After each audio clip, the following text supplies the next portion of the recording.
Hey everyone, Liz Haberberger here. And these days, virtual meetings have leaders under attack. Why? Because leaders care about two things. They care about their time and they care about their reputation. And unfortunately, most virtual meetings are just like killing our leaders' will to live.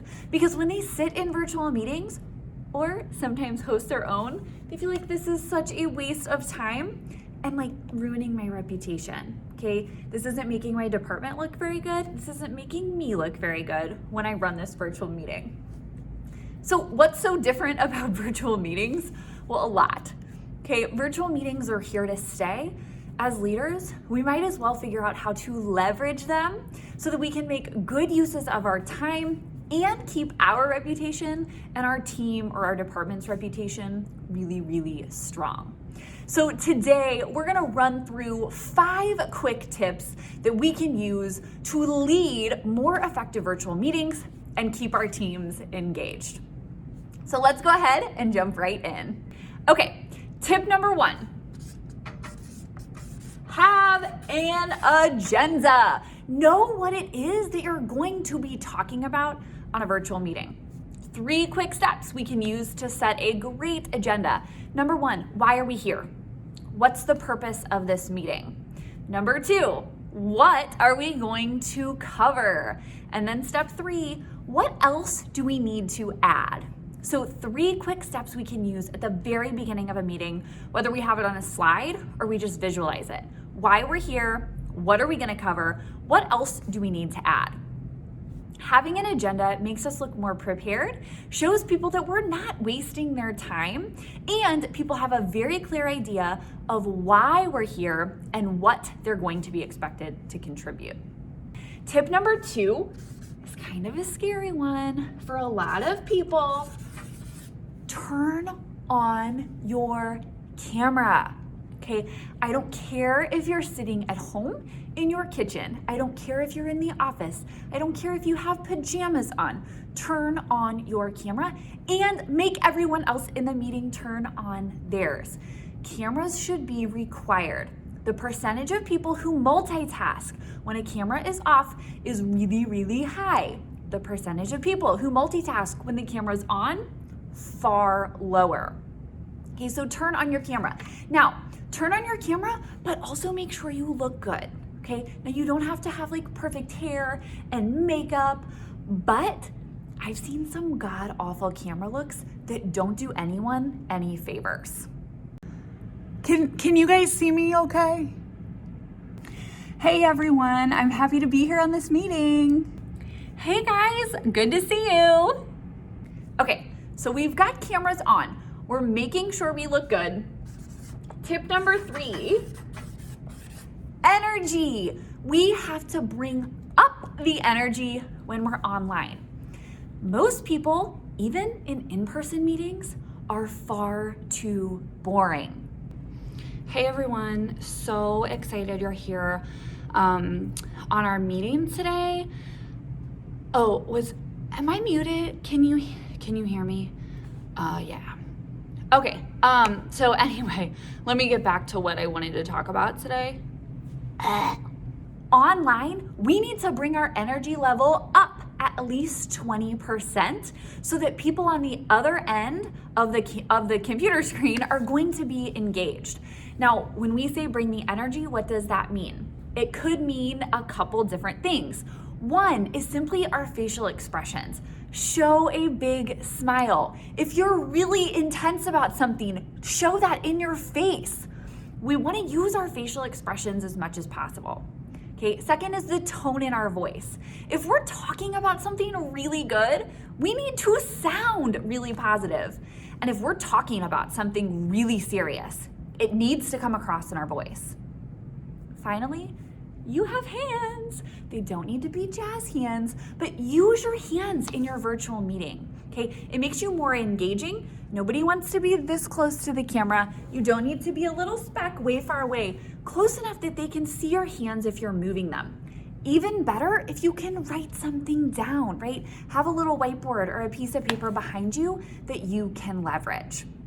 Okay, time for tip number 4. We have to engage. Okay, think about an in-person meeting you've been in where maybe it was an hour and a half, and you didn't say a single word. You've been there. I know you have. It's awful, right? To sit in those meetings and it's like, oh my God. You feel like you have a question to ask and nobody is letting you ask any questions, or you have an idea to share, or maybe it doesn't pertain to you at all because someone is just rambling on and on and on. You know how bad that is in person? Like times 10 is what that feels like in a virtual environment because, oh, you know what?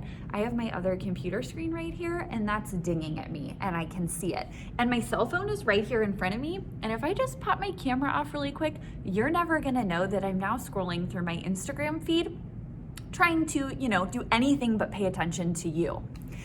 When we lead virtual meetings, it's our job to engage the people we're talking with.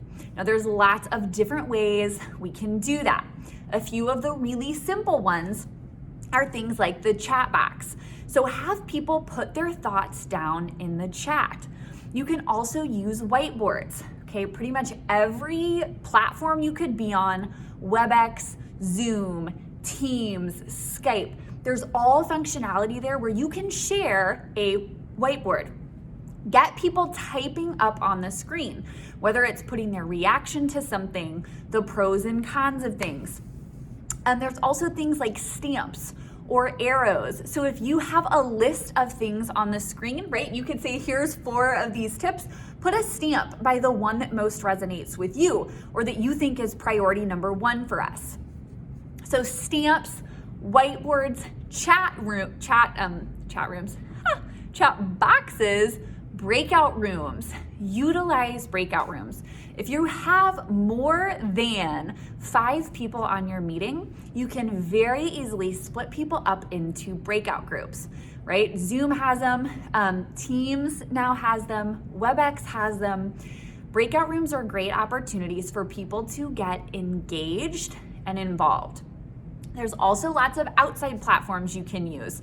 Jamboards, you can use polling, right? Poll Everywhere, Mentimeter. There are so many different tools at our disposal to engage people. Best practice is we should really be engaging every 2 to 3 minutes, which brings us right to tip number 5. Tip number 5 is simply, shh, you're probably talking too much. Okay, a lot of times we think that we have to get all this information out there and we have to say every little point because, oh, this is really important and I want to say this and I need to get this across. And in reality, nobody cares. Okay, we have to, as leaders of virtual meetings, figure out what are the most important points. Go back to your agenda, right? Why are we here? What are the 3 or 4 main points? How can we say as little as possible? In a virtual meeting, your job should be to get them to do your job. Okay, so maybe we give 1 or 2 high-level points and then we ask a question. Instead of simply saying, hey, we're going to be more engaging in our virtual meetings and here's what we're gonna do. We're gonna use the chat and breakouts. Simply say, hey, we need to be more engaging in our virtual meetings. What are some ideas that you all have that we could use to make meetings more engaging? We need to stop talking so much. When we spend so much time talking, we start wasting people's time, right? They have good, valid ideas. We need to let them share those ideas, right? We hired them. We put them on this project team, whatever the meeting is about, because they're valuable. So why are we the only one talking in a meeting? It just doesn't make any sense. All leaders care about their time and their reputation. When we lead strong virtual meetings, we are not wasting anyone's time and we are keeping our reputation, our team, and organization's reputations strong. So lead engaging virtual meetings and you will be a leader people want to follow.